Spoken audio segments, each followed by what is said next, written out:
fiz carbo zero para tentar tirar o atraso, né? 3 dias comendo, tomando soro, a porra toda. E aí eu treinei o corpo todo com o Charlinho. Lembra? Charles Mário? Charles Mário Soares. Nós treinamos juntos. E eu voltei pro quarto do hotel. No quarto do hotel eu pensei comigo, eu falei, eu vou ter que fazer uma aeróbia, porque não tá saindo tudo. Não tô conseguindo, não tá definindo. Isso na quarta-feira. Era o segundo treino de full body e o segundo treino de aeróbio depois das mortes súbitas. Então eu tava indo com o potássio lá em cima e tomando furosemida. Tinha que tomar. Oh, desgraça, velho. Tinha que tomar. Aí eu fui pra escada. A escada do Prince of Wales, o hotel. E eu lembro que o Norton ficou esperando lá na recepção pra poder trocar o quarto comigo. Porque nós pegávamos de 2, 3 atletas, né? E eu acabei ficando com o Edilson. E o Norton ficou me ajudando ali nos batidos, ali no final. Eu falei pra ele, Norton, eu não tô conseguindo, eu preciso trocar de quarto e eu preciso... Não vai trocar de quarto, mas eu preciso fazer aeróbio. Enquanto tá esperando aqui, eu vou fazer. Aí eu subi a escada e passei mal pra caralho na escada. O batimento foi lá na casa do chapéu. E eu desmaiei na frente, no saguão do elevador de um dos andares, não lembro qual que era. E alguém desceu ali e me pegou, cara. Não lembro se era o 3º, 4º andar, alguma coisa assim. E me pegaram e me levaram lá pra baixo e tudo mais. Aí jogaram água em mim. Pô, tu não tinha a menor condição de competir, porra. Não. E quem tira da cabeça do cara? Eu entendo. O amigo vira e fala assim, para, chega, todo mundo. O outro atleta não fala. Não. Você pensa que o outro atleta vai falar assim, ô Sardinha, é melhor você desistir, nem foder, né? Não. Porque ele sabe da cabeça do cara. Fala, vem cá, levanta o cara, dá 2 tapas, joga água na cara do cara. Mas só não fala pra eles, desiste. Isso ele não vai falar. Desse jeito. É uma decisão dele. Desse jeito. É só uma decisão dele, só ele pode falar. Aí eu treinei o corpo todo de novo na quinta-feira. Fiz 3 full body de carbo zero. E aí o último instante, assim, de fudeu, que foi terrível, eu fui fazer um banho de imersão. Não tinha álcool. Não existia álcool no Você sabe o que é banho de supermercado. imersão? Não. Uma banheira com uma temperatura de água ao ponto de queimar tua pele. Tem que ser muito alta. Aí, na casa dos 60 graus, mais ou menos. É bem alta. De 50 a 60 graus. Bem alta. Tá, qual a função disso? Dentro dessa banheira, que tem uma água pelando, você joga... Não sei se ele conseguiu. O certo. Cloreto de magnésio. Cloreto de magnésio. E cloreto de sódio, sal grosso. Você joga álcool. Porque aí o álcool faz com que essa temperatura não baixe da água. E você emerge sobre essa banheira, tá? Você fica mantendo apenas a cabeça do lado de fora. Quanto você aguentar.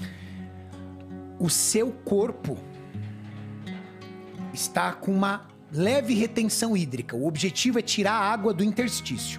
Interstício é a camada entre a pele e o músculo. Camada entre a pele e o músculo.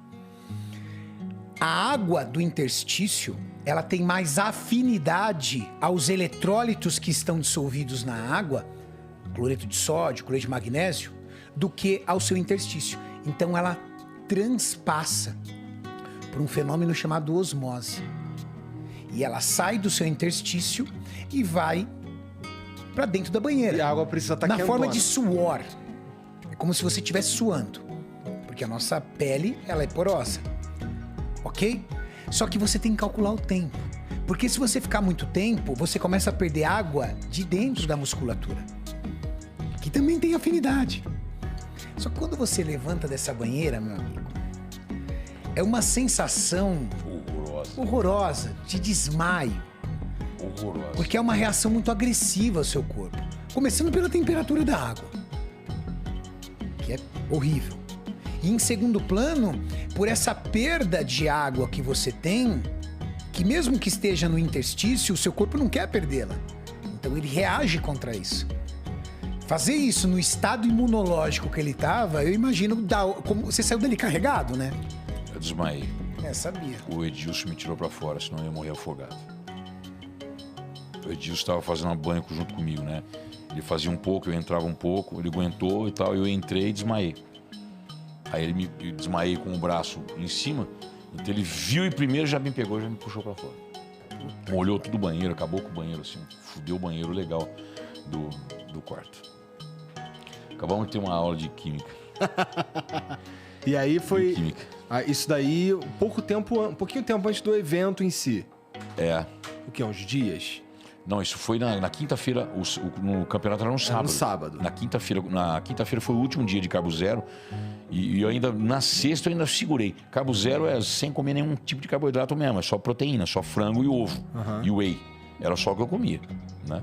Uma salada, alguma coisa assim, mas carbo zero. Para tentar tirar o máximo possível de glicogênio que foi colocado com o glicose na veia. Isso é foda demais, né? Então, é muito difícil você manter, porque aí falta glicose pro cérebro. Então você fica zonzo, uma memolência. É assim, é o inferno na Terra quando somou tudo isso. Foi a pior preparação da minha vida, lógico, final, né? A última semana pior da minha vida. De todas as preparações que eu fiz na minha carreira. Entendi. Que foram bastante. Então, nesse campeonato, foi uma coisa que era uma salvação da pátria, porque eu estava entrando como franco favorito. Eu tinha sido quarto no anterior e terceiro no anterior. Eu fui, em 2008, eu estreiei e fui quarto, o que é muito difícil. Normalmente a gente estreia, pega oitavo, nono, né? Eu estreiei e fui quarto. No ano seguinte, eu voltei e fui terceiro. Quarto te dá vaga pro próximo. Já dá vaga pro próximo. Os 6 primeiros ganham vaga pro próximo. Tá. E como os 6 primeiros ganham vaga pro próximo, é automático você não precisa mais voltar, porque naquela época você tinha que voltar pro brasileiro. Então lá naquela época você ganhava paulista, brasileiro, depois sul-americano, mundial, para depois ir pro Mr. Universo. Então, quando eu fui para esse campeonato, eu tinha 8 anos. Pra você ter uma ideia, como é que foi traumatizante esse campeonato?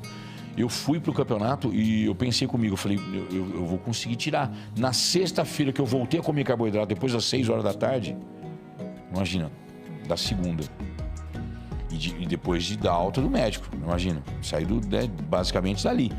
Então eu fui terça, quarta e quinta de corpo todo treinando e aeróbio. Aí teve alguns desmaios, não sei o que e tal. E na sexta eu fiz esse banho de imersão. E desmaiei também. Aí já tinha dado. Aí aí eu não tinha como conversar, não falava com as pessoas. Tava absurdo. Aí o que eu fiz? Comecei a comer, carbo, pra tentar. Não deu tempo. Fiquei melhorou, todo mundo falou que eu tinha melhorado, mas não deu tempo. Aí eu entrei no Mr. Universo 2010, subi no palco com 97 quilos, que é um peso absurdo para minha categoria, de 1,65 m. Em 2009 eu tinha sido considerado o maior Class 4 da história da NABA. Isso foi um título que o Brian Robinson me deu, porque ele conhece a NABA inteira. E eu subi na balança junto com o Norton, com os outros caras. Porque não era balança, mas tinha uma balança lá e eu tava de calça de tactel e eu subi na balança de 97 quilos. Ele falou, você é o maior Class 4 que eu já vi na minha vida.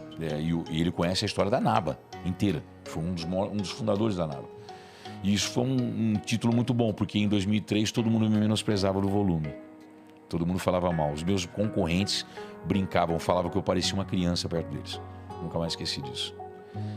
E depois, aí eu coloquei, peraí, já que é volume que vocês querem, então em 2009 eu conquistei isso, né? Esse lance. E em 2010 eu entrei como franco favorito.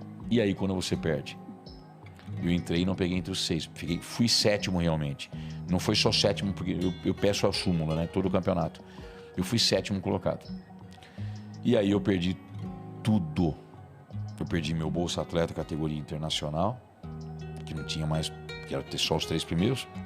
Eu perdi minha classificação para o Mr. Universo, que eu tinha conquistado com 8 anos. 8 anos tentando. E eu perdi meu patrocínio, que era da Ética na época, que eu tinha feito suplementos da Ética. Lembra? Tinha a Ética de Ribeirão Preto, da Ouro Fino. Perdi tudo, velho. Você entendeu, Igor? Perdi tudo. O cara vai porque ele fala assim, é o que eu tenho. O que eu tenho. E talvez o pessoal nem consiga entender, fala assim, mas por que ele fica fazendo essas manobras malucas? Há uma espécie de protocolo a ser seguido na última semana de uma competição, tá? Que o objetivo tem de desidratar você para que você tenha o máximo possível da pele colada no músculo e fazer com que os seus músculos fiquem preenchidos de uma substância chamada glicogênio. O glicogênio, ele vem do consumo de carboidrato. Quando você come um carboidrato, seu corpo não sabe o que é carboidrato, ele sabe o que é glicose. Todo carboidrato que você ingere, pão, arroz, macarrão, batata, biscoito, é convertido numa substância chamada glicose. A glicose, ela tem dois caminhos no seu corpo. Manter a sua glicemia sanguínea, que é a passagem de glicose nos seus vasos sanguíneos para alimentar tecidos anaeróbicos, tecidos que não dependem de oxigênio, dependem de glicose. E no tecido hepático, no nosso fígado, a formação de uma outra substância chamada glicogênio, que preenche a nossa musculatura. Ela entra na nossa musculatura e ela é responsável pelo quê? Pela energia dos nossos movimentos de força. O que um atleta quer na última semana? Fazer o que nós chamamos de desidratação por superidratação de água. Então, digamos que o campeonato é sábado. No domingo, o cara começa tomando 5 litros d'água. Anterior. Na segunda, ele sobe para 6. Na terça, ele sobe para 7. Na quarta, ele sobe para 9 litros d'água. É muita água. Quando você toma 9 litros de água, que é uma quantidade muito acima do que você precisa, você inibe 2 hormônios. O hormônio ADH, que é o hormônio antidiurético. E aí você, quando inibe esse hormônio antidiurético, você começa a eliminar água. E um outro hormônio chamado aldosterona. Os 2 hormônios responsáveis pela retenção de líquidos no seu corpo. Você é feito basicamente de líquidos. Então seu corpo quer segurar líquidos para te manter vivo. Quando você ingere líquido demais, o seu corpo inibe esses hormônios para você expelir. Só que você do nada faz um corte. Então você está tomando 9 litros, no outro dia você vai lá e toma 3. Pelo menos na época que o Sardinha estava competindo, principalmente era muito isso. Quando você faz esse corte seco na água, você inibiu esses 2 hormônios, então seu corpo está eliminando água pra caramba, esperando que você beba muita água. Só que você não bebe. Então o que você faz? Desidrata. De uma forma saudável, vamos dizer assim. Sem o uso de diuréticos. Dando uma hackeada no teu corpo. Uma hackeada no seu corpo. Sem uso de diuréticos. Entendi. Você pode fazer isso usando diuréticos. Os diuréticos tiram água do corpo. Enquanto você faz isso, você mantém uma ingestão baixa de carboidrato para que o seu corpo vá perdendo glicogênio. Então, por isso os full bodies do Sardinha. Fazer o corpo todo. Treino full body, treinar o corpo inteiro, para que você vá retirando as suas reservas de glicogênio, para no dia do carb up, o dia que geralmente é 24 ou até 48 horas, depende do atleta, ele ingere uma quantidade altíssima de carboidrato e o seu corpo, na carência desse carboidrato, por ter perdido no tecido muscular, repõe. E aí você consegue estufar seus músculos e desidratar a tua pele para você chegar cheio e definido. Então, uma espécie de protocolo de finalização para uma competição. Entendi.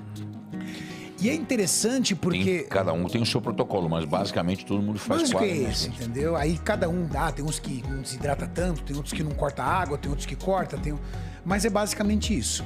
E é interessante, né, ô Sardinha, porque existem outros esportes que fazem o carb up.